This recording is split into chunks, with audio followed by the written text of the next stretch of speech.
person as well as some virtually. Those participating virtually, in the event of a disruption to your audio or video connection, please feel free to email or text the staff, and we can try to provide you with some assistance. This meeting is also being live streamed on TPB's YouTube page as well. I'm going to briefly review the process to follow for facilitating today's hybrid meeting. We will start with a roll call of the members participating and confirm that we have a quorum. After that, we'll hear from comments from the public, both present here, and then staff will summarize the comments we've received electronically. During agenda items, I will have the presenters complete their briefing and then turn to members for questions or comments. I will call on members by jurisdiction. For action items after the presentation, I will make a motion to act and then invite a second from one of you. Please state your name and jurisdiction when you're seconding the motion. With the motion made and properly seconded, I will call upon members by jurisdiction to take comments or questions before taking the vote.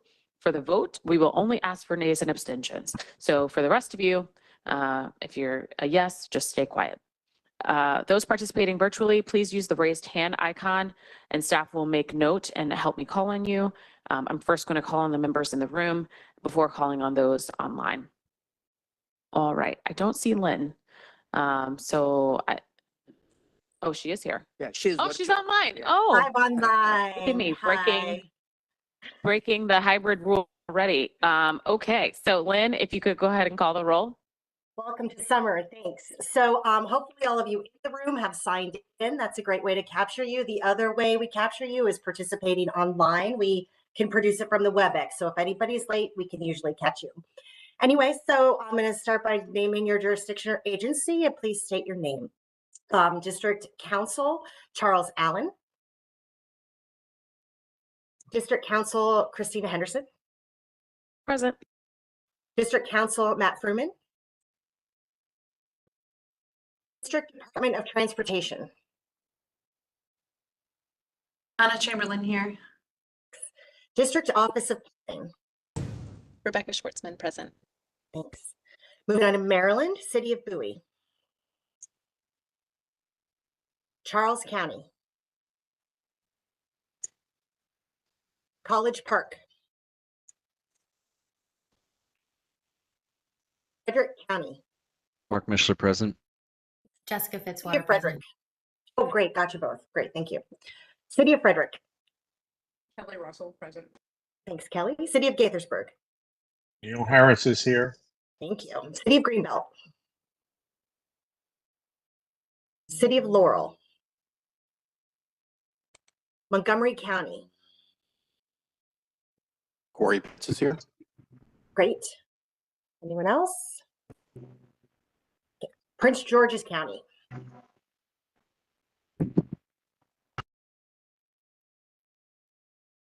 Moving on, City of Rockville. Toma Park. Shana Fulcher is here. Thanks, Shana. Maryland Department of Transportation. Drew Morrison is here. Thanks. Maryland House of Delegates. Mark Corman. Delegate Chris. Oh, good. Chris Gotcha both. Fair. Great, thanks. Maryland Senate. Moving on to Virginia, City of Alexandria. Present. Thanks, probably Canic. Move Arlington County. Takis Karantonis. Thanks, Takis. City of Fairfax. Fairfax County. James Walkinshaw, present. Thank you. It's our home. City of Falls Church. Dave Snyder, president in the room. Thanks. Loudoun County. Rob Donaldson present. Thank you. City of Manassas. Pam Sebeski online. Thank you. City of Manassas Park. I think she's going to be late. Prince William County. Deshandra Jefferson online. Great, thank you. Anyone else from Prince William? Virginia Department of Transportation. Bill Cutler here. Thanks, Bill. Virginia House of Delegates. Virginia Senate. Jennifer Boysko here. Thanks. Moving on to our ex officio and others. WMATA. Federal Highway Administration, Federal Transit Administration. Hey, David Pilling from FTA is here. Thanks, David. National Capital Planning Commission.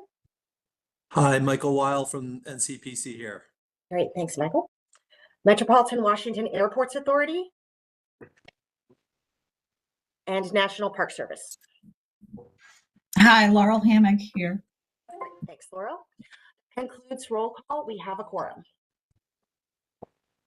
Thank you so much, Lynn. And again, if you joined us late and you're on the WebEx, if you could just put your name in the chat, and we can make sure that we adjust that. We'll now move on to public comments. Lynn, I don't have a list of the public members who are here in person. We have one speaker that signed up, Bill Pugh, so he should get about 2 minutes. Okay, there he is. All right. You have about 2 minutes for your remarks. You will hear a beep, and that will be your cue to stop. So when you're ready. Good afternoon, Chair Henderson and board members. Thank you for allowing me to speak. Welcome to what could be the coolest summer of the rest of our lives, and especially my kids' lives. This has been the hottest summer in DC history. We just had the earliest Category 5 hurricane, rainfall and floods in the Midwest, Maryland residents dying on a religious pilgrimage. These are just a few of the unnatural disasters that carbon pollution is causing. And we know that transportation, mostly from cars and trucks, is the largest source here in this region. Next week, when I pick my girls up at summer camp, I get to explain to them why it was so hot at night while they were trying to sleep, why this is going to get worse, and why their leaders are not moving fast enough. Even though they get to live in one of the most prosperous and smartest regions of the world, the DC metro area, we know that the region is not on track to give them and other kids the safe future that they deserve.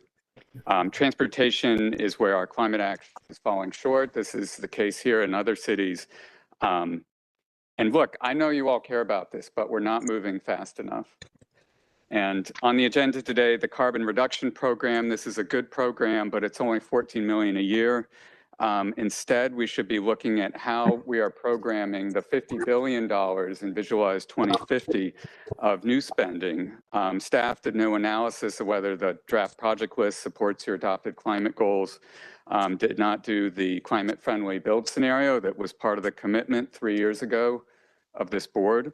But you still have the opportunity to take action. And we suggest and really ask this board when it reconvenes in September to commit to creating the climate-friendly long-range plan scenario that you promised in 2021. You just voted last month to spend 6 months and countless hours of staff time to model a redundant scenario for the 495 Southside corridor that will probably provide no information of value. It buys time. It helps protect Prince George's County and Alexandria, Fairfax, and Metro. But it's disappointing that only a scenario for highway widening gets done, but not the extra climate-friendly scenario that this board committed to 3 years ago in 2021. So in September, we ask you to launch the climate-friendly CLRP scenario. This includes replacing the 700 miles of highway and arterial expansion with travel demand management, the visionary adopted bus and BRT networks in this region, and transit-oriented land use. And the money saved by canceling the $28 billion in highway expansion can go to the region's unfunded transportation resilience needs, which we know will total in the tens of billions of dollars. And those are not included in the CLRP financial analysis. Thank you so much. So you won't get another chance for 4 years. And by the time that plan gets adopted, it will be 2030. So we really ask you to take this opportunity, and we will outline this in a memo in September. Thank you. For you. Thank you so much. All right. Now we'll go to the comments received online. Lynn, if you could summarize those. Great. Thank you, Chair Henderson. Between noon Tuesday, June 18th, and noon Tuesday, July 16th, the TPB received 1 letter, 7 comments in our general comment box, and 119 comments submitted via email. Summary as well as each of these comments can be found on our meeting page, and I'll summarize some of those comments now. George Tad Aburn writes that the TPB has received numerous comments from him on how the TPB planning process is systemically racist and creates high-risk air pollution hotspots in environmental justice communities, noting that he says certain studies show transportation projects put these communities more at risk. He declares that the TPB has done nothing to address this issue in the last 2 years and would like to know when the TPB plans to do something about it. On behalf of the Greater Washington Board of Trade, Mr. Jack McDougall writes in support of the Woodrow Wilson Bridge Express Lanes project, stating that the project would alleviate congestion and promote economic growth. He writes that inclusion in the air quality conformity analysis would allow for the project to continue to move through the approval process. 7 comments were received in the general comment box from June 18th to June 19th. 6 commenters wrote in opposition to the I-495 Express Lanes project, and 1 commenter wrote in favor of the project. Lastly, TPB received 119 emails from email campaigns that used mostly the same form used back in June, which included content both urging the TPB board to reject the currently proposed I-495 Express Lanes project and content urging the TPB to include the proposed project. So of that, there were 49 email forms specifically asking the board to vote to remove the I-495 South Side Express Toll Lanes project from Vision 2050. And the TPB received of that an additional 70 email forms urging support of the I-495 Express Lanes project. So as I mentioned, all the comments are found on our meeting page. That concludes my report. Thank you, Chair Henderson. Thank you. All right, we'll now move to our second item of the agenda, which is the approval of the June 20th, 2024 meeting minutes. We have been provided a written summary of this, and I move that we adopt the meeting minutes for June 20th, 2024 as provided. May I please have a second for the motion? Second. Thank you, Takis. All right, are there any corrections to the meeting minutes? From DC? From Maryland? From Virginia? The other agencies? Okay, we'll move to a vote. Are there any nays or abstentions from the District of Columbia? From Maryland? From Virginia? From the other agencies? Okay, the minutes are adopted. Now to the technical committee report. We have a written summary of their July 3rd meeting. Amy Garbarini, who is the chair of the committee, if you could please summarize the report for us. Yes, thank you, Chair. Good afternoon, everyone. The technical committee met Wednesday, July 3rd, where we heard briefings on 6 items that were reviewed for inclusion on today's TPB agenda. Those briefings included the proclamation of this year's Car-Free Day, which is proposed for September 23rd, followed by a presentation on the FY24 Maryland TAP projects up for approval at today's TPB meeting, and then also presentations from each state DOT on their carbon reduction strategies for selecting projects using federal carbon reduction program funds. We also had 2 items presented for information and discussion, including a regional safety event planned for the fall and an update on the WMATA Better Bus Network redesign, which has now identified the new route names and more efficient bus stop spacing and is currently in its 3rd round of public outreach. So that concludes my technical committee report. I'm happy to take any questions. Thank you. Thank you, Amy. Does anyone have any questions for Amy regarding the technical committee report?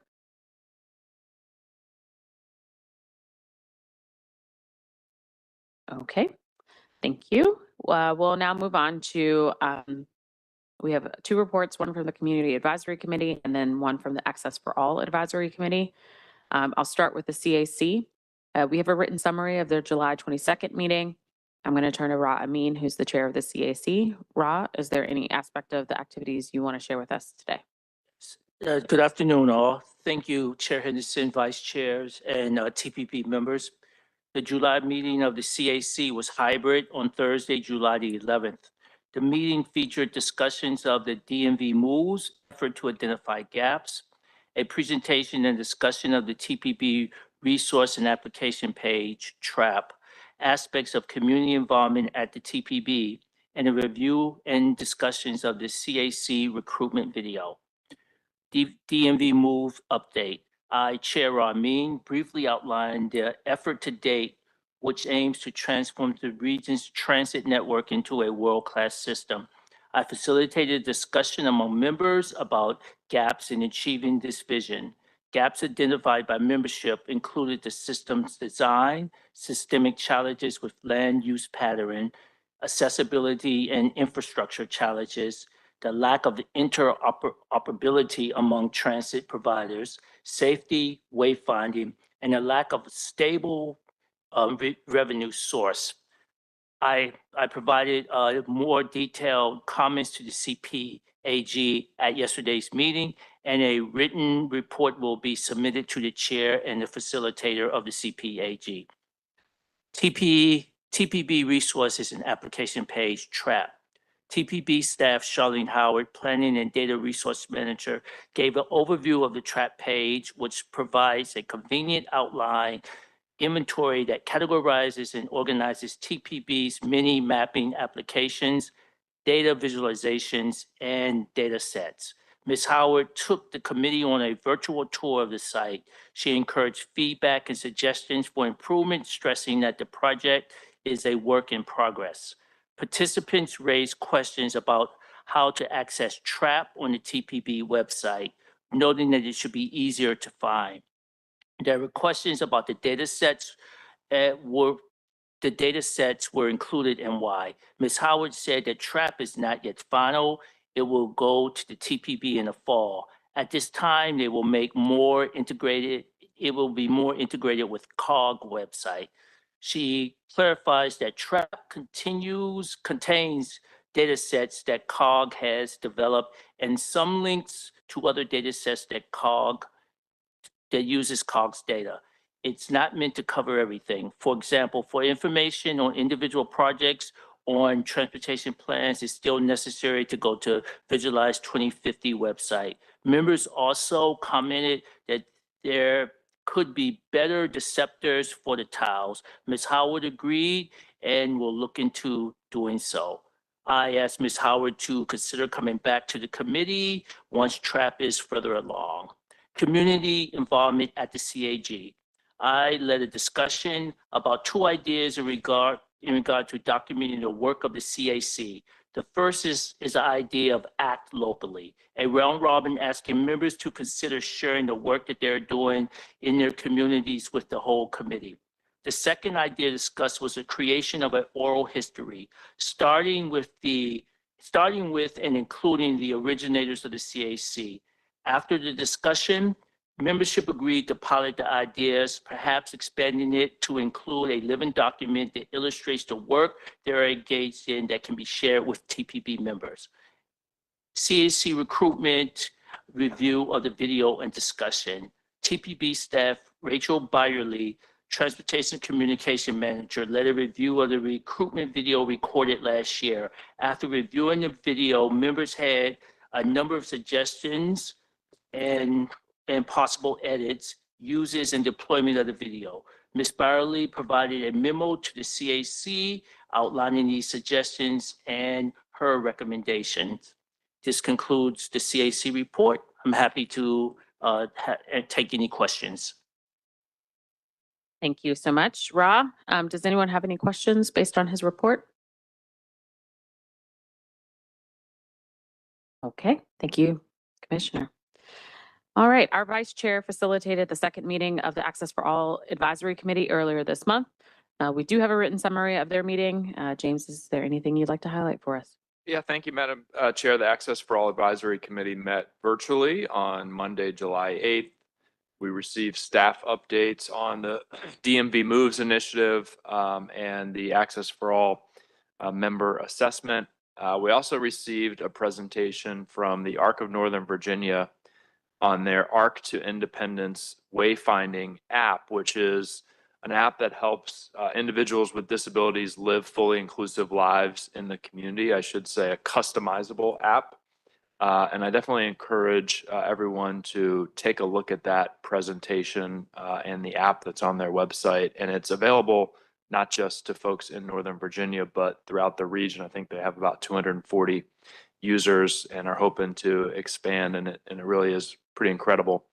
We wrapped up with an open forum for our members to discuss any topic that they wanted to bring to our attention. And we spent some time talking about WMATA's Better Bus redesign and the potential impacts, positive or negative, on individuals with disabilities or mobility challenges.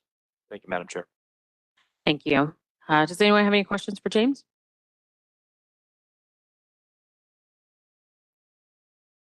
All right. Thank you. We'll now move on to the fifth item on the agenda, which is the steering committee report. We have a copy of Conti's report. Our director. Conti, is there anything you want to highlight for us today? Certainly. Thank you, Madam Chair and members of the board. There are just a few parts of the report that I would like to review, but I'll be glad to answer questions on all parts of the report. The TPB steering committee met on July 3rd. It approved 4 TIP amendments, one of them from the district where new money was added to 1 new project and 4 existing projects. Details are on pages 11 through 21. In Maryland, funding was added for transit facilities work activity at the MTA, and funding was also added for transit projects in Montgomery County and a bridge replacement project in Prince George's County. And details of those are on pages 22 through 41. And finally, funding was also added by Virginia Department of Rail and Public Transportation for transit projects in Alexandria and for the commuter assistance program in Arlington. And details are on pages 42 through 52. Additionally, the steering committee, and this is important for the board, was briefed and approved a revision to the TPB's budget and work program for this fiscal year, the fiscal year that started July 1. The board will recall approving the budget and work activities back in March, and which was subsequently approved by the Federal Highway and FTA. Since then, we were advised by the Virginia Department of Rail and Public Transportation that when the final FTA allocations to the MPOs came out, that amount was less than what had been anticipated and what had been provided. It was less by about $250,000. The TPB's total budget is about $25 million. So staff was able to work through the various program activities and absorb this reduced revenue without affecting any of the work activities that the board had previously approved. We had anticipated doing some pilot with some big data work. That is something that we will be able to pick up next fiscal year. Hopefully, the funding levels will go back up. Under letters sent and received on, which is on pages 53 through 58, I would draw your attention to a letter that we received last week, even though the date on that particular letter says June 16th. The letter is from the Virginia Senate Majority Leader Scott Sorrell and the Virginia House of Representatives Delegate Paul Krysak, noting that they share the concerns that WMATA, Maryland, Prince George's County, and Alexandria officials have expressed about VDOT's plans for express lanes across the Woodrow Wilson Bridge. The letter notes that they believe that the existing lanes on the Woodrow Wilson Bridge must be reserved for rail. And they included in that a letter that they wrote to Virginia Department of Transportation back in October of last year, essentially indicating that they were not convinced that VDOT was adequately considering these issues of rail across the bridge. Then 2 additional items that are not in my written report. The chair will recall that back in January, she made a request of us to make sure that the roadway safety would be one of the focus work activities for this year. And that is what staff has been working on.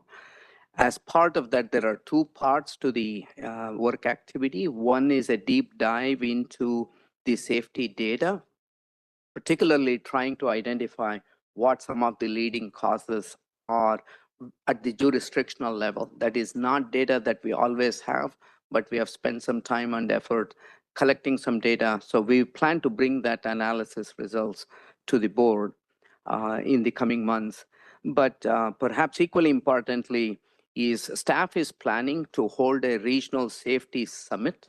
And in this fall, we have reached out to the chair and the vice chairs and sought their advice and guidance on what the agenda might look like and what topics we would want to discuss. So we are aiming for this regional summit to be sometime in September. The date and location will be confirmed. So this is just a heads up for you all. We envision this summit to be a standalone event, and likely we are looking at venues outside of the COG building to draw attention to the magnitude of this topic. Finally, we are planning and ready to host a curbside management forum. The first time we held this forum was back in 2020, and then COVID disrupted some of those things.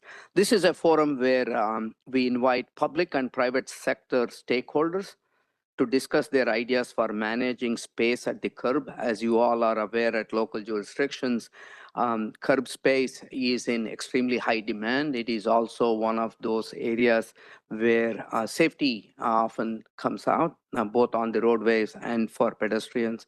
So this newest forum will gather national and regional experts to talk about how curb space needs and strategies have evolved since 2020. And the forum will take place on Friday, August 2nd, and it will be a half-day in-person event here at COG. And members can register to attend the forum on the TPB website. That concludes my report, Madam Chair, and I'm happy to answer any questions. Thanks. Thank you, Kanti. Does anyone have any questions for Kanti? Yes, Dave. Thank you very much, Madam Chair. Just a couple quick questions. First of all, a comment. Thank you for organizing the Safety Summit. There's an urgent need to deal with the highway safety issues all across the region. So thank you very much for that. Secondly, I wondered if you had any response for the comment we got from the public about the 495 study going forward and generally about climate issues. We heard a presentation from a member of the public, and I wondered if you had any comments or whether you were going to make those comments in the future. And finally, I wanted to call attention to an agenda item last meeting. It didn't get a lot of attention, which was the resilience work. And I think that's really groundbreaking work. And I want to thank everybody involved in that. And hopefully we can bring a little more attention to that in the future. Thank you very much, Madam Chair, for the opportunity to make a couple comments and ask a question. Thanks. Kanti? Yes, thank you. Thank you, Mr. Snyder. On the questions, yes, we definitely will be pleased to bring back the resiliency plan document back to the board, and more for a discussion about how there might be opportunities to use the strategies and the findings from that report. This is the first time that in this region we have developed something like this, and the state DOTs have been very cooperative, and they have been very engaged in this. So that's a good opportunity for us to move this forward, particularly since this new discretionary grant from the bipartisan infrastructure law, the PROTECT grant, provides substantive financial incentives. If any of you are requesting PROTECT grant funds for a project that is listed in this plan document, so your match requirements will be reduced by 50%. Rather than the 20%, it would go down to 10%. So it's a good financial incentive.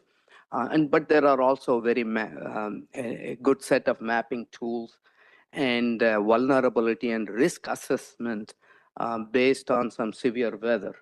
And the staff person was just commenting yesterday that we may have to go back and redo the work on extreme heat, given what we have been experiencing over the past couple of weeks. So we'll be happy to bring that back.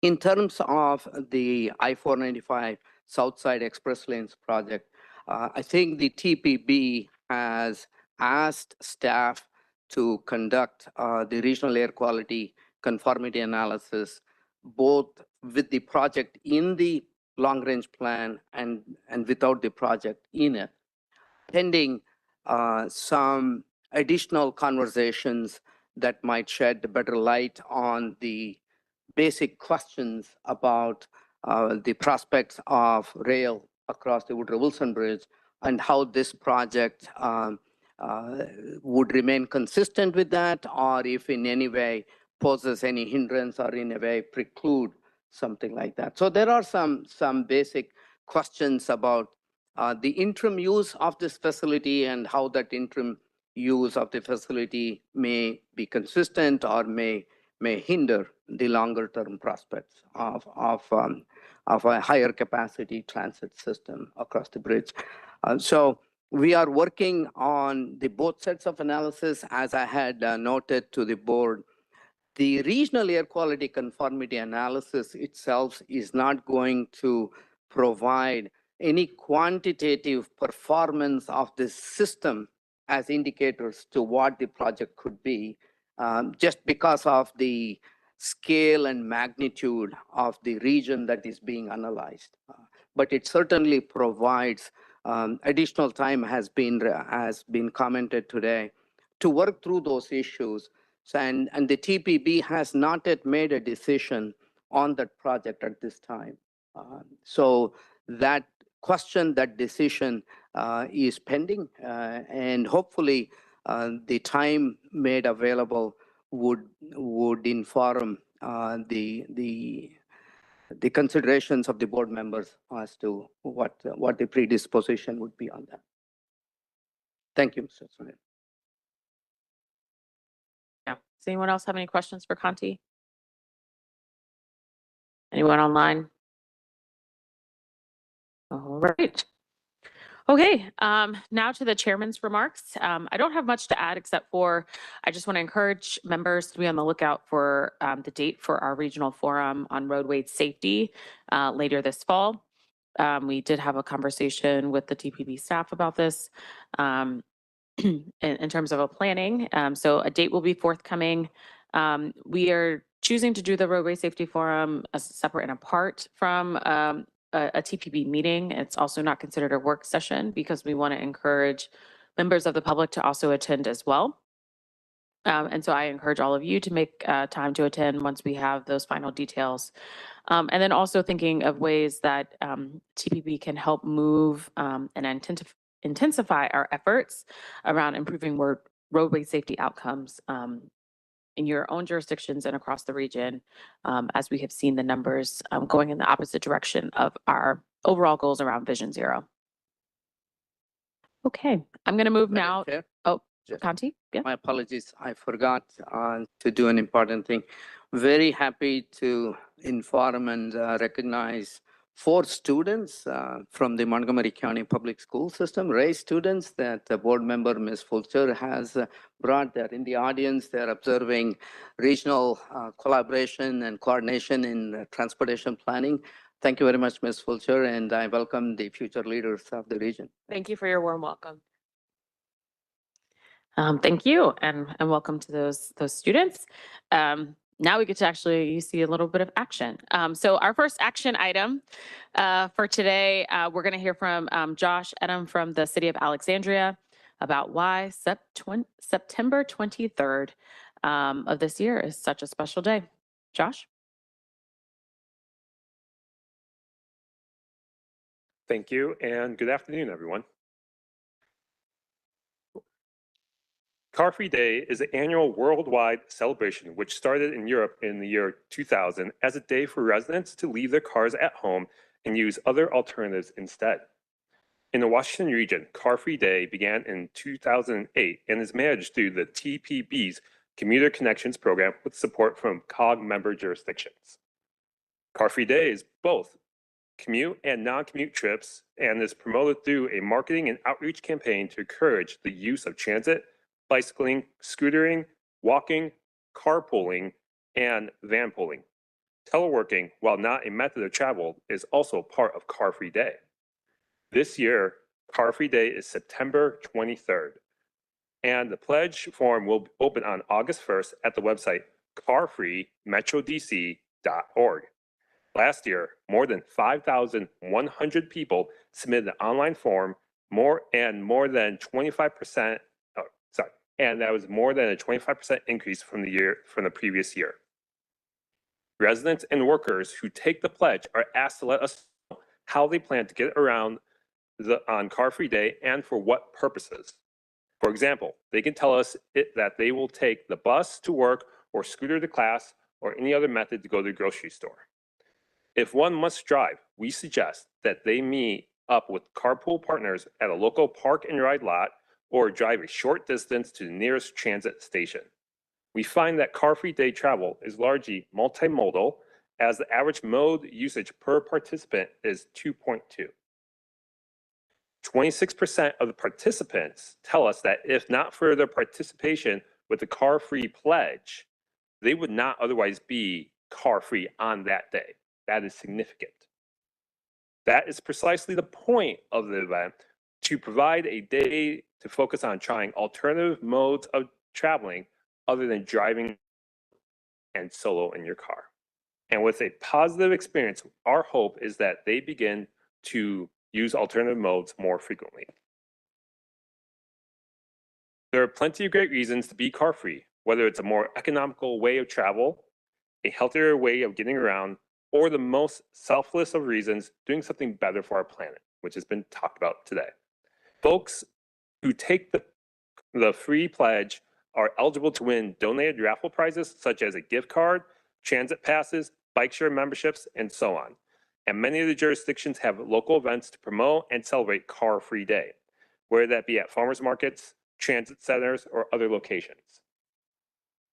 This year's flyer, as you can see on the screen, is even more inclusive with images and artwork that includes people biking, using wheelchair and using the bus, and many other ways to participate in Car Free Day. Thank you, Chair Henderson, and to the board members for supporting Car Free Day within the metropolitan Washington region. And with that, I ask for your support of the 2024 Regional Car Free Day proclamation. Thank you. Thank you. All right, Josh, thank you so much for that presentation. Unless someone deeply feels in opposition, I'm going to take it as unanimous consent for the TPB to proclaim September 23rd, 2024 as Car Free Day in our region. Speak now if you have opposition. Friendly amendment to make it a covered month. Okay. Well, we have to begin to talk about that because, I mean, first of all, very mild criticism. A walking person on the flyer would be great. It's also a day of walkability, right? So the first thing that you see is a car actually up there. I know it's a slagline thing, but not there. So I just a friendly suggestion to put a walking person on it. Just a family like walking. Thank you. It is also in our logo. Yeah, there is a person walking on the logo. But thank you, Josh. I trust that member or jurisdictions will adopt similar proclamations in the coming months and weeks as we head to September 23rd, and we'll certainly remind you all when we get closer. Thank you, Josh. All right. Next, we're going to the FY25 Maryland Transportation Alternative Set Aside Program project approvals. Josh Swanson on staff is going to brief us and then present us with a set of projects that have been recommended for funding by Maryland's Transportation Alternative Program. John? Oh, if you turn on the mic, there you go. Turn on the mic. Thank you, Chair Anderson. It's great to be following Car Free Day on the agenda. This is kind of perfect because I'm going to talk a little bit about a program that I think you all know, which is promoting car-free days and lives and lifestyles. And I'm really excited. We're going to be asking you to approve 6 projects for about $3.8 million in the state of Maryland. We conduct this program every on a different cycle for every state. So you often hear me kind of coming back to you with the same spiel, but it's always kind of exciting and sort of feel good, and really appreciate the assistance that we get from our partners at the DOTs in Maryland, Virginia, and DC. They really do incredible work keeping these projects moving, and we just get involved with a very sort of short time period to review applications and recommend projects for funding. So that's what I have the pleasure of doing today.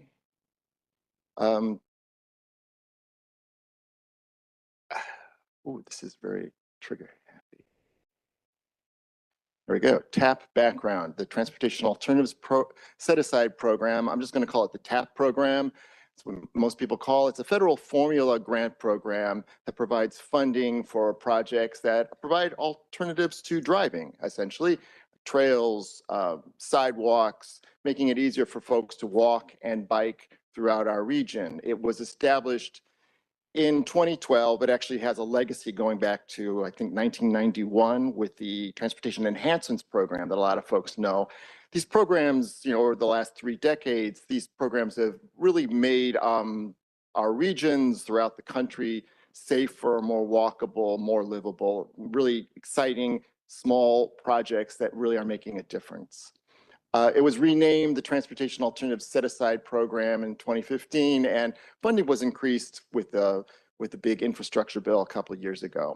So what are we doing on this program, the TPB? Why do regional planners get involved? Well, large MPOs in 2012 were given authority for a sub-allocation of funds for the TAP program, giving the responsibility for selecting projects for those funds. And we really enjoy this opportunity. This is a great sort of chance for us to promote projects that are illustrations of the kinds of things that we like to see around the region, promoting our regional priorities, making our streets, making our roads safer, making access to transit easier, really doing a lot of things to improve safety and walkability, but also promoting systems planning. That's what we're really about, because at the end of the day, a sidewalk, a bike trail can be part of a regional system.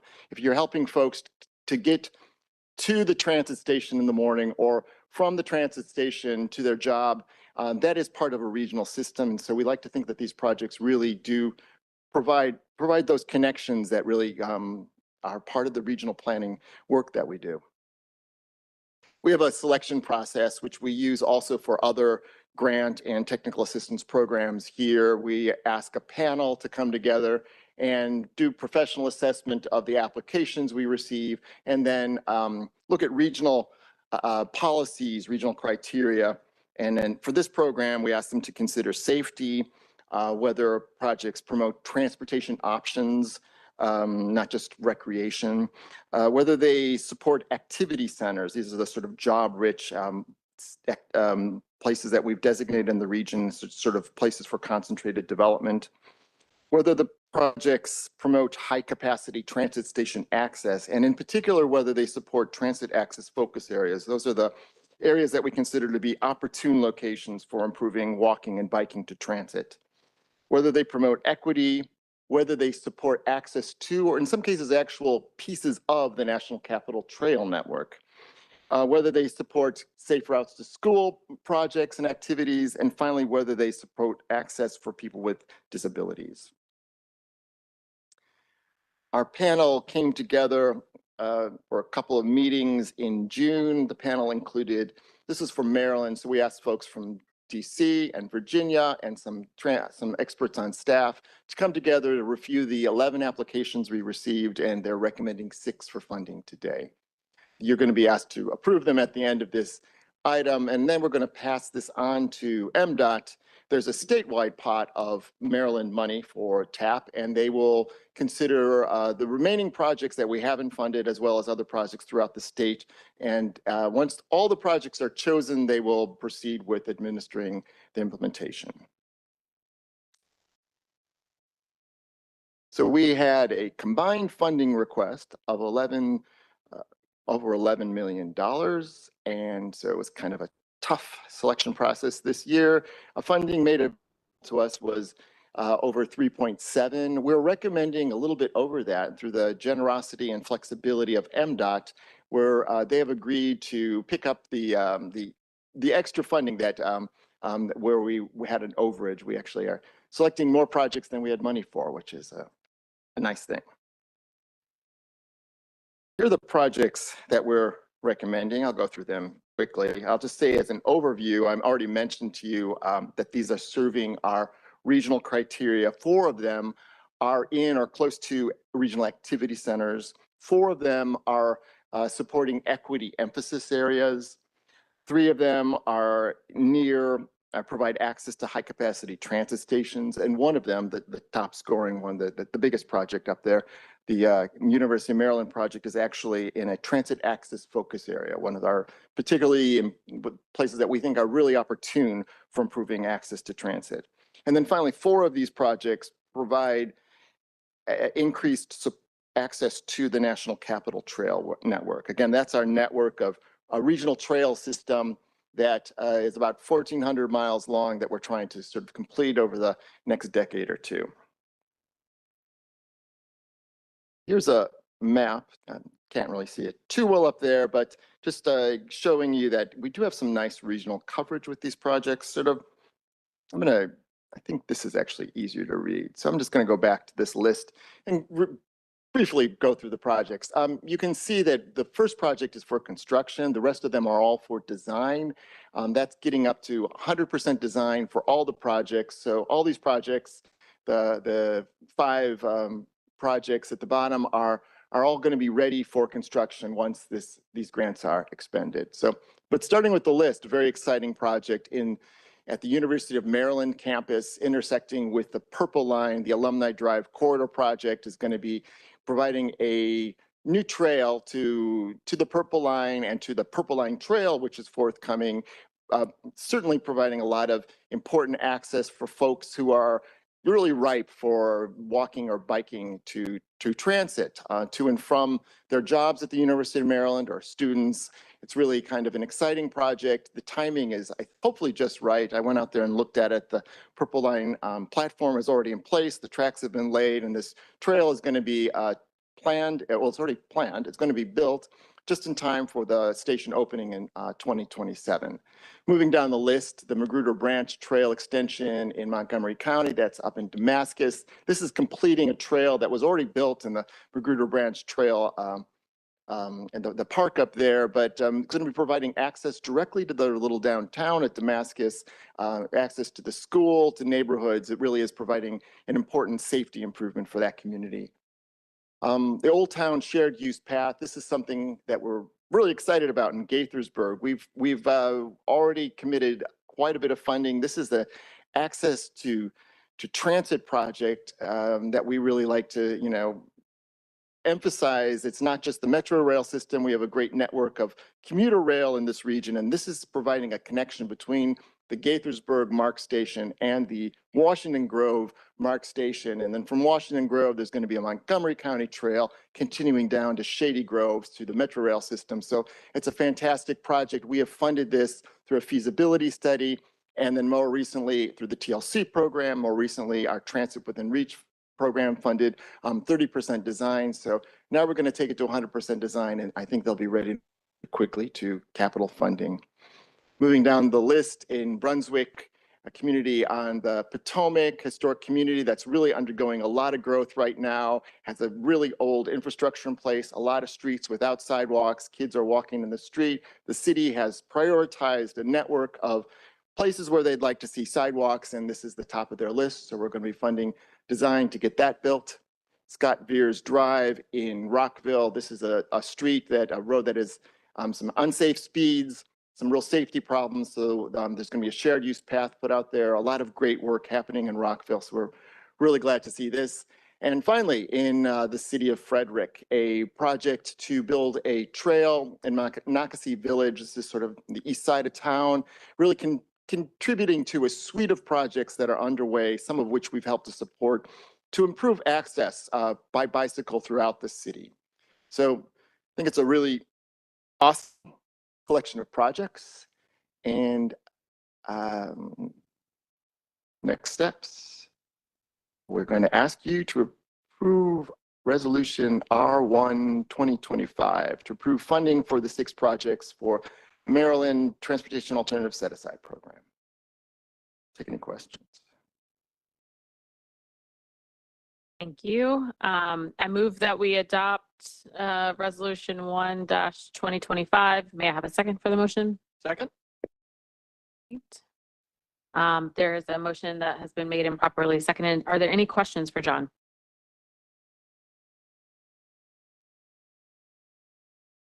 Any questions online? All righty. I do have one question, John. Can you remind us of the timing process for Virginia and the District of Columbia when it comes to these grants? Yes, so Maryland is on a 1-year cycle, so we'll be back this time next year, but Virginia is on a 2-year cycle. The board just approved the Virginia projects in March, this past March. So it'll be coming back to you all in March of 2026, which is around the corner. And DC is also on a 2-year cycle. Just started that with the last round, but that is coming up this fall. So according to the schedule that we're aware of, and we should be confirming this with DDOT staff pretty soon, but we would expect this to come back to the TPB in December, the DC projects to come to you in December. Great. All right. Are there any nays or abstentions from DC? From Maryland? From Virginia? Other agencies? Okay, great. Thank you so much, John. Thank you. Our next item is our last action item for today, the Carbon Reduction Program, State Departments of Transportation briefing.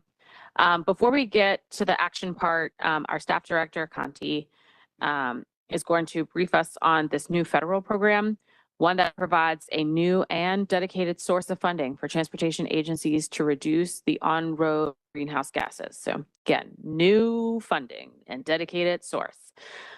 This board has made mitigating climate change a priority, and so I'm very glad that the federal government is now making some funding available to be able to help local and state governments act. So Conti, if you can give a brief explanation of this. Yes, thank you. Thank you, Madam Chair. Members may recall that from a previous staff briefing that the Federal Infrastructure Investment Act, also known as the Bipartisan Infrastructure Law that was enacted in 2021, not only did it reauthorize the federal transportation program, but it also created a number of new discretionary grants and also established a few formula programs for the country within the US DOT. And it includes the carbon reduction program. And this program has 2 parts. One part that requires the states and territories to develop a statewide carbon reduction strategy for reducing greenhouse gases from on-road sources.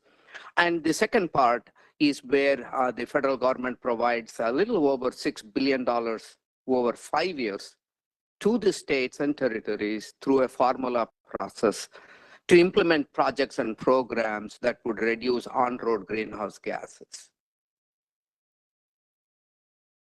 So in DC, Maryland, and Virginia all have developed their statewide carbon reduction strategy plans. The TPB was briefed about them last year, and these plans are generally consistent with the TPB's own strategies to reduce on-road greenhouse gases.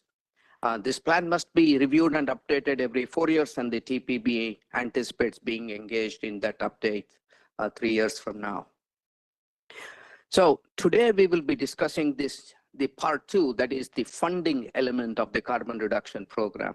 So this $6.4 billion over 5 federal fiscal years is available to the states. And the federal law requires that 65% of this money be distributed to areas within each state based on population. And the remaining 35% is available for investments in projects and programs anywhere throughout the state. The board, of course, will recall that it did the climate change mitigation study that examined the potential of greenhouse gas reductions from a variety of project types. And some projects have a greater potential for reducing greenhouse gases than others. So it is important that the project selected consider greenhouse gas reduction potential among the different types of projects that will be vying for these funds, especially given the urgency with which the transportation sector will have to take actions to reduce on-road greenhouse gases to achieve the region's greenhouse gas reduction goals. The federal law, perhaps in part recognizing this need to add expeditiously, requires that the monies be fully obligated 3 years from the date the money becomes available. So the first year that the funding became available is federal fiscal year 2022. That means that amount of funding has to be obligated by federal fiscal year 2025, which is by end of September of this year. So there's a little bit of urgency, at least for that first year of funding, to go through the entire process of project selection and approval and TIP amendments and the obligation. So the federal allocations further identifies the population-based distribution of carbon reduction program funds within each state by the MPO for the planning area, especially those MPOs with population more than 200,000. And the TPB is one such area. And such large MPOs are called transportation management areas, or TMAs, and the TPB is a TMA. And this table displays the amount of funding that is available in each of the first 3 fiscal years of the program. It's generally around $13 to $14 million from each of the 3 states. So collectively, we're talking about something like $40 million for the TPB planning area between the 3 large jurisdictions of the TPB. The TPB has made climate change as one of its priorities. And I believe that this is going to be an excellent opportunity for the TPB to get engaged in being able to fund projects that can bring about those reductions. And here are some of the project types that this funding is eligible for, and it is quite broad. As I noted earlier, the TPB's climate change mitigation study did clearly indicate that the amount of greenhouse gas that might be reduced by some of these projects, they're not all uniform. So again, all the more important to pay attention to which of these projects can provide can maximize the return on the investments of these funds. So the federal law also requires that the funding set aside for TMAs, such as the TPB, the MPO is to be coordinated and consulted with in selecting the projects and allocating these funds. And the TPB staff has been working with the 3 state DOTs on understanding what process that they will be proposing to engage the TPB in the review, selection, and recommendation of projects to receive these funds. Maryland Department of Transportation was the first to complete that process of consultation with staff. And given, again, the time sensitivity to obligate these monies by end of September, Maryland DOT proceeded with project solicitation, and they engaged TPB staff in the project review and recommendations.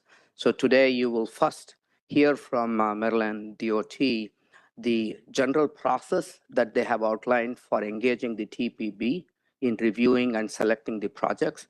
And then you will hear TPB staff representing the selection committee present, as John just did, the recommendations of the first round of projects for the carbon reduction program. After that, later on, it's not an action item today, but we'll be hearing from the District Department of Transportation on their process of how they would engage the TPB in this process, and we'll hear from Virginia Department of Transportation as well. The District Department of Transportation projects have not yet been selected. We trust that those will be coming to us soon, given the sensitivity of obligating the monies. That's a quick overview or the background of this program. Once again, I think this is a very good opportunity for the TPB. The TPB has been engaged in working on climate change and carbon reductions, particularly from the on-road sector. 2008 was the first time that I recall being engaged in the TPB's work activity on developing the climate report for this region. So we've had a long track record of working on this. And our most recent work that concluded with making climate greenhouse gas reduction a regional priority. The TPB now has adopted specific quantitative goals for reducing greenhouse gases from the on-road sector, first MPO in the country to do so voluntarily. So this is an excellent opportunity for the TPB now to be able to participate in funding some projects and programs. Clearly, this is not adequate funding to take care of all of the actions that would be needed, but it certainly is a first step where there is dedicated amount of funding aimed at reducing greenhouse gases. So that's a quick overview on the background. Unless there are questions, I'm ready to hand it over to Deba. Yes. Thank you, Madam Chair. Kanti, thank you. Last fall, you and I had an offline conversation about my state Department of Transportation's approach to this program and whether it was in keeping with the IIJA. I think there was some angst coming out of our Baltimore TPB rather than this one. So I just want to make sure that you think this approach that you've taken collaboratively with Maryland is in compliance with the federal law, that we're doing this the way it was designed to be done. Yes, thank you. I appreciate, yes, I do recall that conversation that you and I had. I subsequently had a very detailed discussion with the Baltimore MPO as well. And I would note that MDOT has been extremely open and collaborative. And being candid, the first proposal that we heard from them, our reaction was not dissimilar to what Baltimore had, that we felt that the MPO was not adequately participate in the process that they had outlined. And they went back, they re-examined it and revised the entire proposal. So I will let Daron review the process. I generally believe that the TPB would be pleased in the process that Maryland DOT has put forth. But having said that, because of the time sensitivity, there was quite a bit of lag on the federal government after the law was enacted and the program guidelines was issued. Because of that, the state DOTs were caught in a very tight time frame to, number one, develop the statewide strategy plan, put a process in place, select the projects and obligate them. So Maryland DOT and District DOT, and if I may say so, in Virginia have all said that they are open to review the process that we will all be using for the first round and revisit and retool them as needed. So because of the time sensitivity, we are going with the process that we have. But in general, I think that the current process that MDOT has proposed is something that is generally consistent with the law. And particularly importantly, I think it supports the TPB's interest in being engaged in this activity. But I will defer to you all once you hear the process. If I could just a quick follow-up, just to make sure I understand. So this works differently than the TA program we just went through, where you just get a set aside, right? Yeah. This is far more, you are sort of wed at the hip to the state departments or the Commonwealth of the City Department of Transportation. Yes, it's a good point that you raised, and it's interesting that we are taking action on both items today. With the Transportation Alternatives Program, there is a set aside for MPOs such as the TPB, but both the law and the regulation is very explicit. It says that the MPO shall select the projects. In this one, there is a set aside for TMAs such as the TPB, but the law says that the MPOs will be coordinated and consulted with. So therein lies the art of defining what those two are. And my English is not my first language, so I'm at a particular disadvantage in debating that. So legislative drafting. Thank you. Thank you, Madam Chair. Thank you. Okay, so just for context for everyone, we are going to be hearing from all three DOTs today. And so if you have questions for your specific jurisdiction DOT, please hold off until you hear from them. We are going to start with Maryland. And so we would like to welcome Mr. Darren Lovelace from the Maryland Department of Transportation. He's going to brief us on Maryland's carbon reduction program, specifically the program setup and the process for engaging the TPP and selecting projects to receive these funds. After that, we'll have our staff, Aaron Morrow, present the projects being recommended for approval in this inaugural round for these new funds. And then given the annual nature of this, I do believe that the TPP will be regularly consulted and requested to take action on these projects going forward. So Mr. Lovelace, when you're ready. Thank you very much, Chair Henderson. Thank you, TPB board members, and it's delightful to be here. I am Darren Lovelace. I'm the Chief of Environment and Sustainable Transportation at the Maryland Department of Transportation, and I'm going to walk through with you how we've chosen to reset and implement this program moving forward under this administration. And I'm going to move a little quickly through a couple of slides because you've already seen some of the information in what I'm presenting to you, but this is what I will be talking about. So just 5 items. What are our priorities for the carbon reduction program? First of its kind program. There are a lot of highway formula programs in the transportation law. They are the big important programs when it comes to making highway investments. This is the first one dedicated explicitly to carbon reduction. The available sub-allocation for this region, our project identification and selection process, and then the process we actually went through in collaboration with a TPB staff to review applications, and then next steps after that. So specifically, as I said, we are seeking to reset the funding process in coordination with our MPO partners in the state.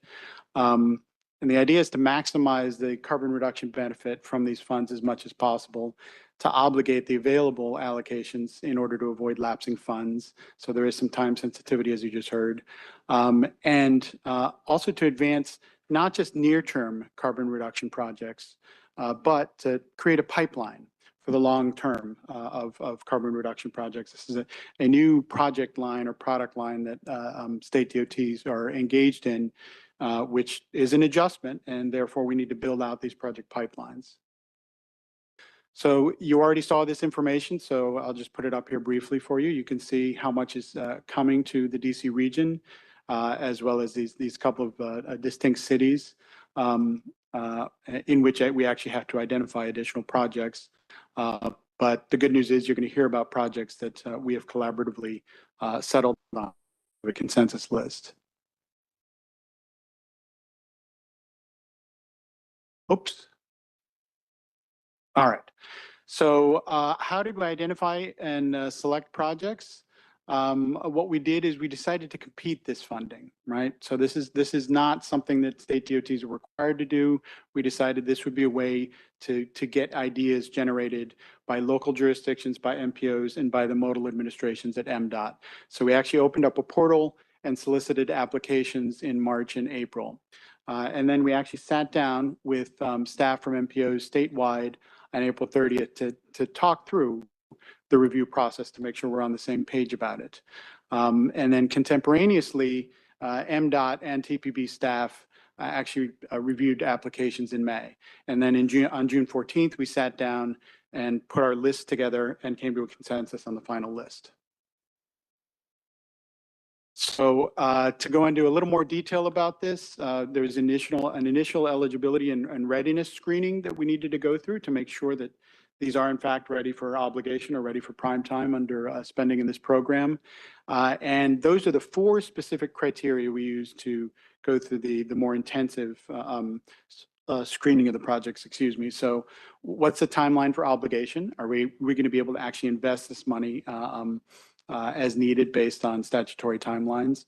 What is the greenhouse gas reduction potential? That is, after all, the purpose of this program, to reduce carbon. And then are the projects situated in an environmental justice area, right? So that was weighted as well.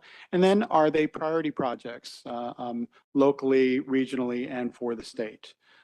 So we actually, as I said, reviewed the applications at the same time and then came together and came to consensus on the final list.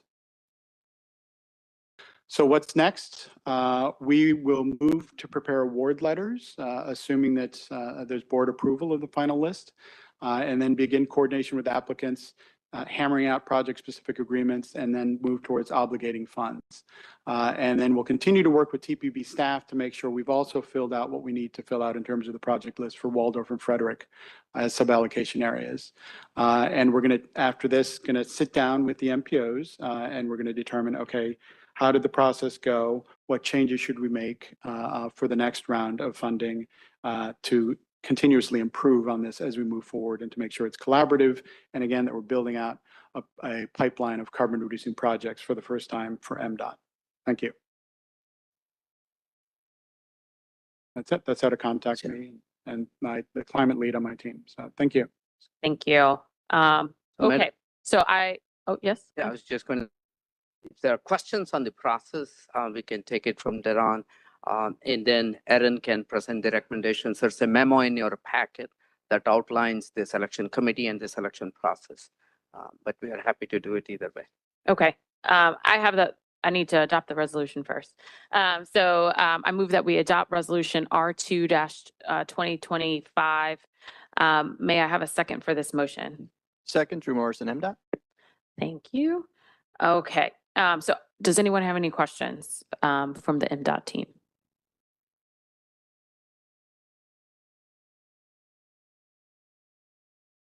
All right. Don't see any online yet. We can go to the next page perhaps. Okay. All right. So we'll move to the vote. So are there any nays or abstentions from the District of Columbia?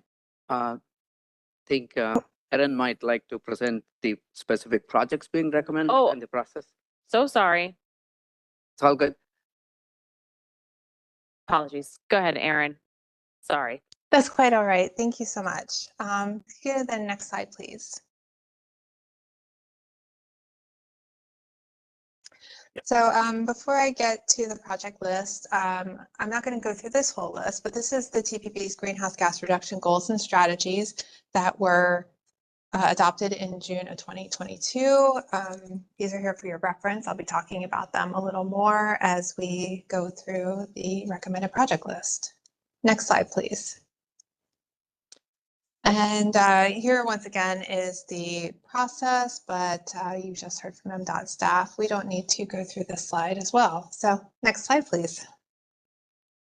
Okay, here's the exciting slide. Panel is recommending $6.1 million in funding for projects in Maryland for carbon reduction program funding. There were a total of 8 applications received, and we are recommending funding 6 projects that came from 5 applications. So I'm going to go through a little description of each of those projects. So the first 3 fall into the TPB strategy to increase bike walk modes of travel, including completing the National Capital Trail Network. We have 2 projects that fall into the strategy of deploying a region-wide robust electric vehicle charging network. And we have 1 project that falls under the strategy of improving walk and bike access to all TPB identified high-capacity transit stations. So the first project is from State Highway Administration in Prince George's County. It is for planning and preliminary engineering for the Lincoln Trail Connector Network. This is an important segment between the Anacostia River Walk Trail and the US 50 bridge over the Anacostia River. This is part of the National Capital Trail Network, and this project is a partnership with the District Department of Transportation, who, after the panel met, it was announced that DDOT was awarded a $25 million raise grant for the construction of their portion of the project, including approximately a 1.8-mile multimodal shared use path and the rehabilitation of the New York Avenue Bridge. So this is just a really exciting opportunity to fund this project because it's a way to use these carbon reduction program funds in order to get even more benefit.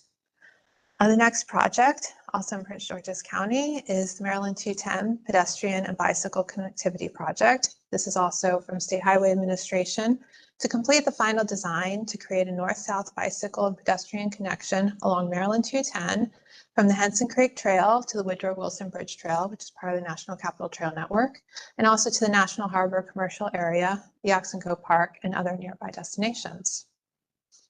The next project, also State Highway Administration, is Maryland 190 from Brookside Drive to Little Falls Parkway. This project will perform preliminary engineering and design for a series of bicycle and pedestrian improvements along Maryland 190 in Montgomery County to enhance user comfort and safety and to establish a safe and efficient multimodal transportation system. So our next two projects are going to help build out the region's EV charging network. The first is Montgomery County Community EV Charging Network. This is a project that will purchase and install up to 17 electric vehicle charging stations at publicly owned properties as part of the countywide strategy to accelerate electric vehicle adoption among the public and county fleet. Next project is in the city of Rockville, and this is to complete the design and installation of up to 4 EV charging stations at publicly owned facilities. And the final project, also in the city of Rockville, is to install up to 4 new bike share stations to expand bike share and promote micromobility options close to the Twin Brook Metro Station and nearby communities. Go to the next slide, please. And so staff recommends approval of Resolution R2-2025 to approve these 6 projects for carbon reduction program funding and amend the TIP. And I'm happy to answer any questions. Okay, sorry about that. I got confused. So are there any questions for both Aaron or for Mr. Levis around the Maryland projects that are being recommended?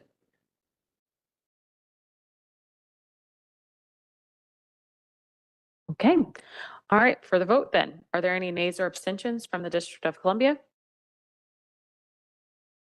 From Maryland? From Virginia? Okay, great. Thank you so much. Now that we've heard from Maryland, we will move on to the District of Columbia. Ms. Meredith Sonat from DDOT will brief us. Meredith?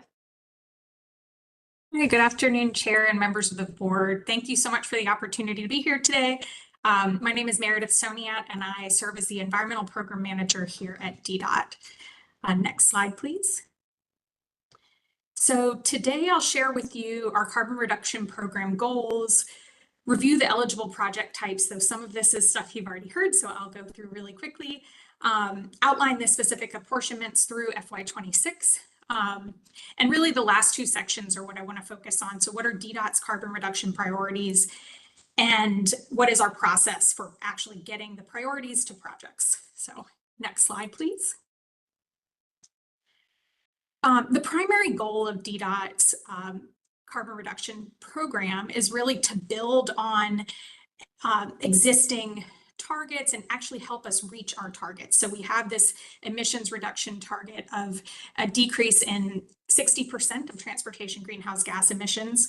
And so this is just one of the tools in our toolbox to help us get there. And our near-term programmatic goals are really to create this pipeline of projects similar to what Marilyn mentioned, so that people are really developing projects with this program in mind. And also to develop this project selection framework for up to FY26. So the next slide really gets into the eligible project types. I'm not going to go through all of them here. Really just want to highlight again that the list of project types that are eligible is quite inclusive and broad. And there's even flexibility to fund projects as long as they can demonstrate emissions reduction, even if they're not explicitly listed here. So the next slide is again the apportionments specific to the District of Columbia. So we are expected to receive approximately 3.2 to 3.4 million a year for the program, for a total of about 16.6 million through FY26.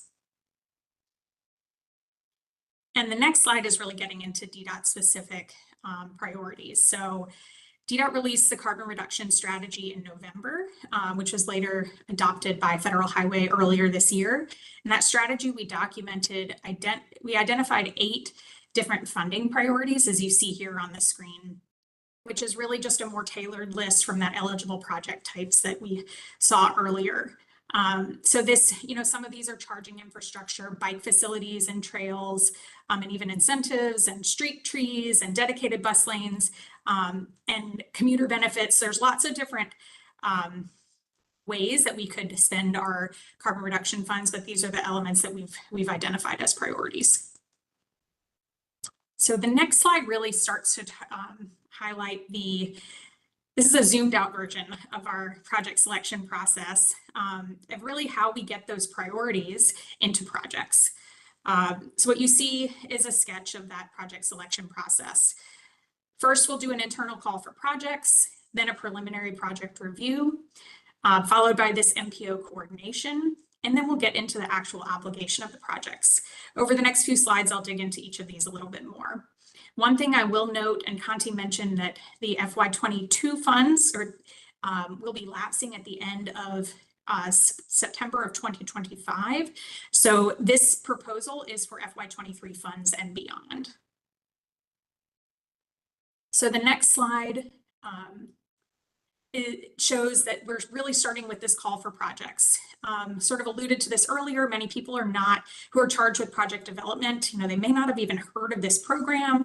They're not necessarily thinking about carbon reduction in the way that they're structuring their projects. So really need to do kind of this internal coordination and advertisement of the program and what we're looking to do to ensure the projects are being crafted to meet the specifically identified priorities. As part of this, we would also encourage projects where we can quantify emission reduction potential. And we'd have pre-application meeting coordination and really just have this open conversation with people interested in developing projects for this program to help make sure that they are able to submit a successful application. And then at the end, folks would be submitting specific applications for their projects to DDOT. The next step is the project review. DDOT would complete the preliminary project review to make sure the projects are eligible, they're consistent with district priorities. So we have our carbon reduction strategy, but we also have lots of other plans and strategies, and notably Move DC is one that we work really closely with at the District Department of Transportation, but there's lots of others. So just really making sure that we're staying consistent with our priorities. We would also be reviewing our emission reduction potential. And the equity analysis as part of that, we would look at the project and the location through the lens of tools that exist already on like EJ Screen or the climate and economic justice screening tool. We would look at the project readiness to see if the project would actually be ready to obligate within the proposed timeline. And we'd also use this as an opportunity to check in with Federal Highway, especially if there's any questions about eligibility of the project type. So at the end of this step, we would be able to compile a list of prioritized projects. So the next step would be the coordination with the MPO. So DDOT would then bring that prioritized list to the MPO. We'd share how those specific projects relate to our carbon reduction strategy, but also to TPB's aspirational climate goals. We'd share details of the specific projects, so the overview and the expected outcomes. And really the final step here is similar to what we just saw with Maryland, is that we would request final approval of the project selection. And then the last step here is in the funding process is to get the funds obligated. So we would work with our state and regional planning staff to get the projects appropriately represented in the TIP through amendments or modifications. We'd complete the necessary environmental reviews for the particular project phase, and then we'd request our obligation.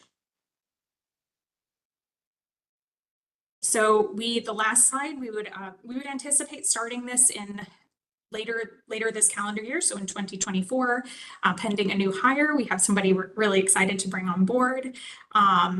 And yeah, so this is just an overview on the last slide. And the final slide is just my contact information again. I'm happy to answer any questions you may have. Thanks, Meredith. Before I take questions for DDOT, Conti, is there anything you wanted to mention in addition to Meredith's briefing? No, I would just note that we've continued, as we did with MDOT, we've continued to discuss the process. Again, as Meredith said, they are, this is a process, again, that allows for the MPO involvement in reviewing the project applications or all the broad slate of projects being considered and the particular projects being selected. And the focus will be for the first year of funding. In one of the things with both MDOT and DDOT, we acknowledge is there is a higher emphasis on project readiness because the monies will have to be obligated and spent by September of 2025. So as Daron said, both of them are hoping that some of the projects that may not get selected for the first round will likely be because they are not ready. But at the same time, that creates a pipeline of projects for subsequent years of funding. So we definitely look forward to working with DDOT. They are not as at the same stage as MDOT is. So the process will begin this year. We anticipate bringing the recommendations for the TPB's approval towards the end of this year or early part of next year. We are eager to work with DDOT to meet with their fiscal requirements to make sure that the money is obligated. Thanks. Thanks, Conti. Does anyone have any questions for Meredith or Conti? I do have a question representing the District of Columbia. Is what Conti mentioned around sort of the projects needing to be ready a reason why you all are doing an internal call for projects as opposed to considering brand new options, Meredith?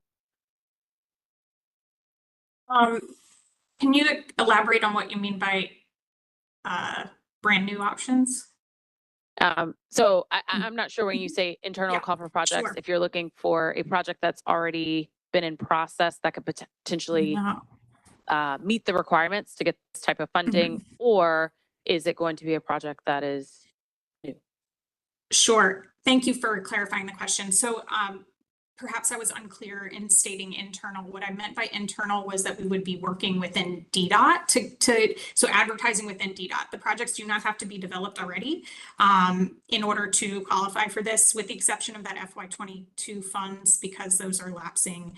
But FY23 and beyond, we're looking for projects. We're looking for this to be additive. We're looking for projects that have not typically been funded. We don't know exactly what we're going to get, from applicants, but that's kind of the goal, is to do above and beyond what we've seen previously with our other projects. So not necessarily something that's already in our program. Thank you. Does anyone else have any questions? Okay.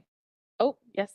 Madam Chair, I have a point of order for the Maryland resolution, so happy for us to finish the Virginia one, but I think there's a little bit of housekeeping we may need to do related to the TIP amendment on the Maryland one, so I just want to make sure that was clear. But we can continue with Virginia and Circle, or I can tackle that right now.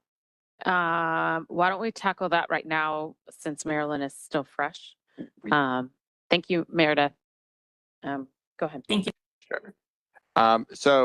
Just Chair and staff, just want to confirm, because we have the approval of the projects and then there's a related area-wide TIP amendment, and the way we're structuring this is it's not that every project gets put in the TIP, but that our area-wide TIP amendment is included. So Conti, just wanted to confirm that by the action we took, we've also taken action to approve that TIP amendment. Yes, the resolution that the chair moved and was acted on does acknowledge that there is a two-part action here. The projects are being approved, and for the federal funding to be available, they need to get into the TIP. So we are doing them at the same time. Thank you so much. Great, thank you. So we have one more presentation. This is from VDOT. They're not as long as Maryland as well, so they're going to talk about their approach to this new source of funding. Chris Berg from VDOT is going to brief us. Chris? Yes, good afternoon, Madam Chair, members of the board. Thank you for having me today. My name is Chris Berg. I'm the director of the Virginia DOT's Office of Transportation Sustainability, and I'm back before you all to provide an update on the implementation of our carbon reduction program in Virginia. If you could go to the next slide, please. So today I'll just briefly walk you through our statewide approach as well as our approach in Northern Virginia. So on the next slide, just as a brief reminder, our efforts on the carbon reduction program are guided by our carbon reduction strategy. That strategy document shown here on the left includes our approach to planning for and allocating our CRP funding, as well as our coordination with MPOs and other stakeholders. Both been reviewed and approved by the Federal Highway Administration, certifying that they meet the requirements of the CRP program. This document also includes the identification of CRP eligible strategies and project types, which you can see on the right. And in terms of projects, you can see that the strategy types there in bold have really been the focus of our initial round of CRP funding across the state. Projects that largely fall into the transportation choice category. And we'll take a closer look at some of those projects in future slides. Next slide, please. So Conti summarized the allocation aspect of the program well, so I won't go into too much detail here. This slide just shows the various areas of the state in which funds must be allocated. Next slide, please. So in terms of VDOT's approach to CRP funding itself, non-transportation management area funding has been allocated in a manner similar to how our Commonwealth Transportation Board controls our CMAQ funding, which is really informed by two goals. First being the fulfillment of administration's priorities, and the second is really the need to put funds to use quickly, as others have discussed, which we are doing by funding CRP eligible projects that have been selected through the CTB's existing funding programs. So rather than build a new application process, at this point we are funding existing projects in our 6-year improvement program that have had cost increases due to inflation or other issues, so allowing those projects to still move forward while also achieving the goals of the carbon reduction program. So with this approach, consultation and coordination requirements of the program are met through our existing processes related to our individual funding programs, through the 6-year improvement program update process and spring and fall public meetings. Within our transportation management areas, our funding allocation approach has been coordinated with our regional partners, which in Northern Virginia, VDOT staff have met with NVTA, TPB, and DRPT to discuss our allocation approach in Northern Virginia. So on the next slide, can take a look at the statewide approach to the program. This table shows the current allocation of all CRP funding across the state, broken out by the CRP strategy types covered by each project. Conti highlighted the overlap between CRP project eligibilities and the TPB greenhouse gas reduction strategies.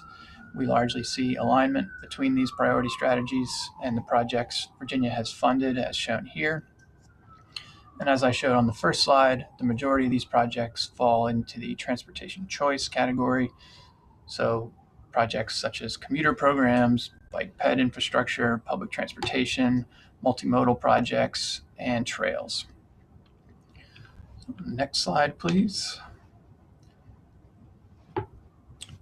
So this slide shows an overview of the CRP funding available in Northern Virginia, which is projected to receive around $58 million in CRP funds from 2022, projecting out to 2030, assuming the CRP program is reauthorized. So the approach in Northern Virginia is really driven by two goals, similar to the statewide approach. The first is to focus the use of CRP funds on eligible projects that have a region-wide carbon reduction impacts. And the second goal is really the need to obligate funding as soon as possible, as others have discussed, which is in line with Virginia's statewide federal obligation strategy, really focused on putting funding to work quickly. So to achieve these goals, a number of impactful existing projects totaling $36.8 million have been identified for CRP funding. Funding these existing projects provides additional funds for projects that have had cost increases due to inflation, and also releases out-year funds, making those available for redistribution to other projects. You can also see here $19.8 million in new projects has been funded under the program, which largely fall under the Regional Multimodal Mobility Program, which I'll discuss on an upcoming slide. And finally, $8.1 million of CRP funding remains in unprogrammed out-year funding. No decision has yet been made on how that funding will be utilized, and VDOT will continue to coordinate with TPB and other stakeholders on the allocation of that funding. On the next slide, we can see the existing projects that I mentioned. So this first table shows the existing projects being funded through CRP. The first of which is the Richmond Highway Bus Rapid Transit Project, which is receiving over $18 million. An additional $18 million is being allocated to the Commuter Operations Center and Transportation Demand Management Project, which will fully fund the Commuter Connections Program, which is managed by the TPB. And finally, $500,000 is being used to fully fund the Clean Air Partners Program. So again, by funding these existing projects using CRP funding, money has also been freed up to fully fund or supplement other activities that might otherwise need to wait for out-year funds to become available.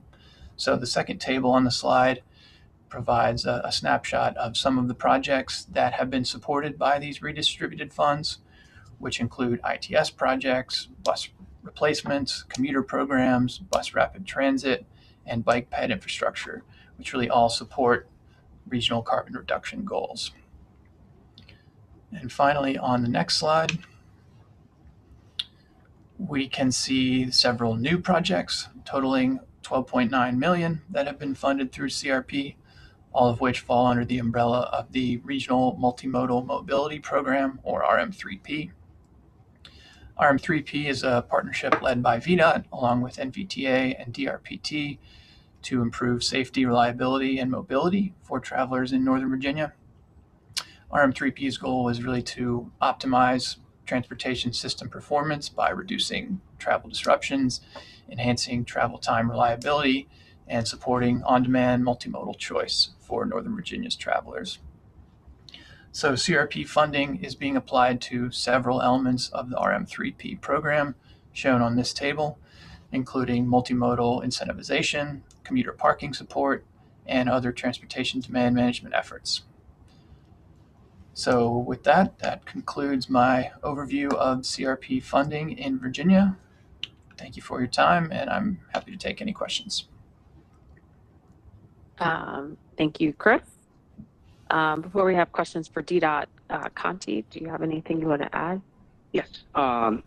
As I noted, we've been in discussions with all three DOTs to better understand their process of how they would engage the TPB. You have heard from Maryland DOT, you have heard from District Department of Transportation, and now we have heard from VDOT. The focus of our discussions at the staff level with VDOT staff has not been on the specific projects. That is secondary, that will come out of the process of review and consultation. But our focus has been on the process itself. As you heard with Maryland and with the District of Columbia, the TPB is going to be involved in all aspects, reviewing the projects that are seeking the monies, reviewing the projects for its consistency with advancing not just the administrative priorities, which is their prerogative, but the priorities of the TPB. This review will allow the TPB staff to bring in the greenhouse gas reduction strategies that the TPB endorsed. You will see in Erin's memo for our MDOT projects, the projects that were reviewed and selected are mapped explicitly against the 7 strategies that the TPB adopted. That's the process that we are hoping to bring into all of these processes As you have heard from VDOT, that the process that they have, and also Maryland and district are saying, this is new. Let us allocate 1 year of funds through this process, and then let us revisit and see what lessons we learned from how effective the process is so we can fix the process. You also heard from DC that they are focused on looking at project that is ready to go for first year only. However, subsequent years funding is open for projects that are yet to be fully developed. There is a time sensitivity, but it is not, we have 3 years on all of these things. But the VDOT process, as you have heard, that is not the process that they have proposed or already used. The TPB staff or the TPB was not involved in reviewing all of the projects that were considered. I understand the concept of using this money to free up some other parts of monies from future years for projects and programs that were already underway so that those monies could go. I understand all of that. But again, as I said, the focus of the discussions is the TPB was not involved in any of these things. There are no recommendations being brought to the TPB for approval. Rather, it is, we have selected this, we have approved this, you should amend the TIP. That's how the process has rolled out. As I said, I'm continue to remain very hopeful that the discussions with VDOT will continue to examine the process, and they'll be open to making changes to how the TPB will be consulted in allocating future funds. That's just my candid report, Chair Henderson. Thank you. Thank you, Conti. Does anyone have any questions specifically for Chris? Yes, Dave. Sure, thanks a lot. I wondered, question for VDOT, what sort of public process was followed in prioritizing and coming up with these projects? So I'd say there are kind of two pieces of the public involvement part. One was in developing the carbon reduction strategy document itself. We had public webinars, public surveys. We attended the 6-year improvement program meetings to talk specifically about the program. And then in terms of the specific projects themselves, because these are all existing projects, those projects have already undergone public engagement processes, largely under our 6-year improvement program, but under other funding programs as well. So because we were using those existing projects, we didn't do, there wasn't the need for an additional layer of public involvement since these were already projects that had undergone that process. Madam Chair, I had one additional question. So how does VDOT respond to Connie's comments a few minutes ago? We appreciate Conti's perspective on this. I think we can continue to look to better coordinate, to additionally coordinate with TPB in the future. As others have mentioned, there was the need to put this funding to work quickly. And I do think we were able to identify an existing suite of very impactful projects that the goals of the program. So we moved quickly to fund those projects, but moving forward with unallocated funding, I think we can continue to work on working with TPB and other stakeholders. Thank you. Thanks, Dave. Thank you. Mr. Berg, thank you for the presentation. And Conti, also thank you for the frank assessment of the current state. So my question is for Mr. Berg. So how do we, I think that this body here, there is a big case to be made that we want to have the coordination with the goals that we have set, and we fought hard about these goals, and there is a lot of other collaborating factors here that will get us to success, hopefully. So we want this funding to actually work towards there. So how do you find in the Venn diagram a point of you know, assessing the projects that are on the CTB list. How do we compare them with the goals that we have here at TPB? And is there a space for coordination, or is this going to be a parallel process? You know, up until now, it has been largely a parallel process. In developing our carbon reduction strategy document, we did incorporate regional goals, including TPBs.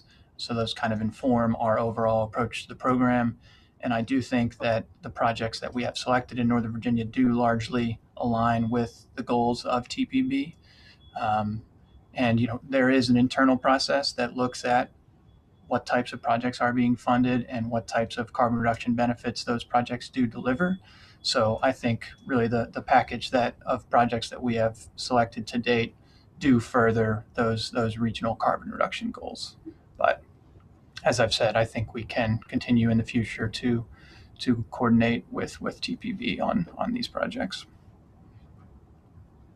Okay, thank you, Mr. Berg.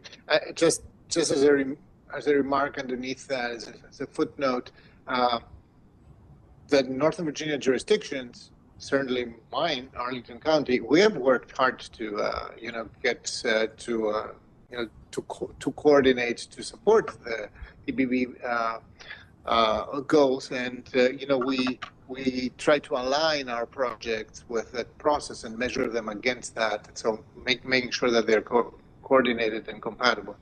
So we would expect from VDOT to reach out to us as well to, you know, we can be helping factors or agents in creating more points of congruency and coordination. So we would expect from VDOT to do that as well. It would be desirable in any case. Thank you. Thank you. Vice Chair? Thank you, Madam Chair. Mr. Berg, just two questions. One, project specific. I'm curious, how did VDOT, and first let me stipulate, from a Fairfax County perspective, we welcome additional dollar to help fund the Richmond Highway BRT. Obviously, given the scope and scale of that project, probably the biggest transit project in the region since the Silver Line, $18 million is a small percentage of that. I'm just curious, how did you come to that number of $18.1 million?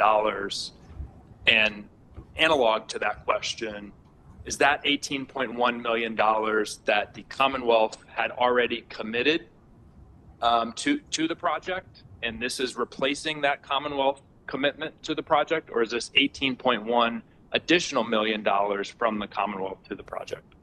Madam Chair, Maria Sina, Yeah. maybe I can help with that.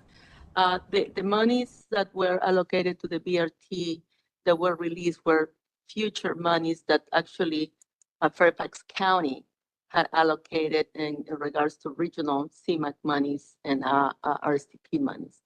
The money that the CRP became available is current monies, today monies. So there was an allocation for today's dates, and that allowed the county to potentially advance activities for the BRT project. And what was released in the future, not real money, yes, program monies in the future, was redistributed through the NBTA. So we have worked extensively through the RJAC and all the jurisdictions as to how that was a redistribution for projects that met also the carbon reduction program goals. And an example of those projects were provided in the presentation. So it's not quite a swap, it's more of, because we had to obligate the money today, gives real money to the project where, like I said, the county could advance some activities which otherwise would have to wait, and the monies were released in the future for future programming. Now, if something happens with those programs in the future, obviously we have to readjust. Okay. And then second question for Mr. Berg, and maybe we're getting into semantics here. You committed to coordinating with TPB in the future. I guess the question is, when you say coordinate, do you mean inform, which seems to be what has happened to date? Or do you mean coordinate in a way that's closer to collaboration? In other words, share your thinking before you make a final decision and coordinate in a closer way. I think we'll have to continue to look at what the details of the coordination process look like. To date, it has been, bringing to the table, bringing to TPB what we are looking to fund, given our coordination with other regional stakeholders. I think in the future, I can't say for certain what level that coordination will take, but VDOT can commit to continuing to dialogue with TPB as we look at allocating future funding. Okay. I guess I'll just say that I intend to ask the same question when we consider the TIP amendments moving forward related to these allocations. And I'll leave it at that. Thank you. Madam Chair, if I may. Something that I wanted to highlight is that I believe Virginia was ready with these projects, while Maryland and DC have chosen to go the competitive route.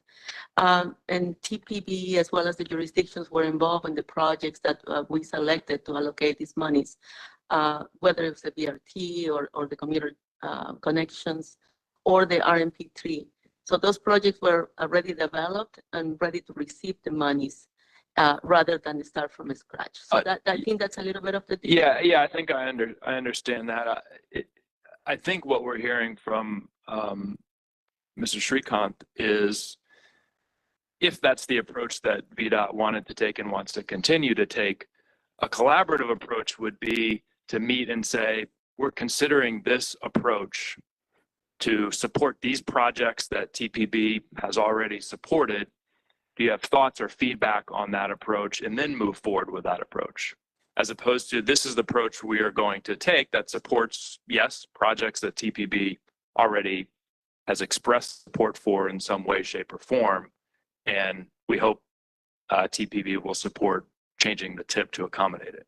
I think that would be the distinction there. We had several meetings with TPB, but understood the difference in semantics. All right. Okay. Any other questions for Mr. Berg? All righty. As a reminder, I just want to note that the TPB does not meet in August. Our next meeting is scheduled for Wednesday, September 18th, 2024. I wish you all a cool and hydrated next couple of weeks. And with that, this meeting is adjourned. Thank you. Thank you.